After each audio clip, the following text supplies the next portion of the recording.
Rencananya pemerintah menaikkan anggaran pupuk 2 kali lipat di tahun 2024. Yang tahun lalu sebesar 4,7 juta ton, kini menjadi 9,55 juta ton. Dan juga menyiapkan benih bibit unggul gratis untuk para petani. Untuk pembibitan 2 juta hektar padi dan juga 2 juta hektar jagung. Menanggapi hal tersebut, Jumadi, salah satu petani, mengaku tak bisa berkomentar banyak karena rata-rata petani saat ini jarang menggunakan pupuk subsidi, lantaran memiliki perbedaan dibandingkan dengan pupuk non-subsidi.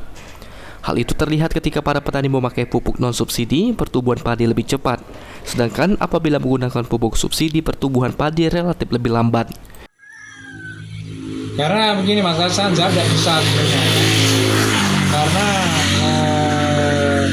petani ini rata-rata itu jarang yang menggunakan pupuk non subsidi itu, yang subsidi.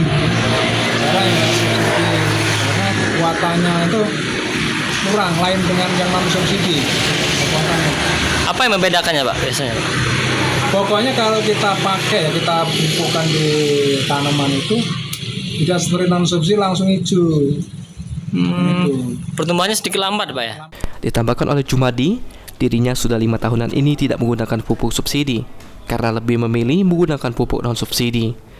Selain itu juga petani di daerahnya kesulitan dalam mendapatkan bantuan pupuk dan juga bantuan benih padi. Ilham Wahyudi, PAL TV.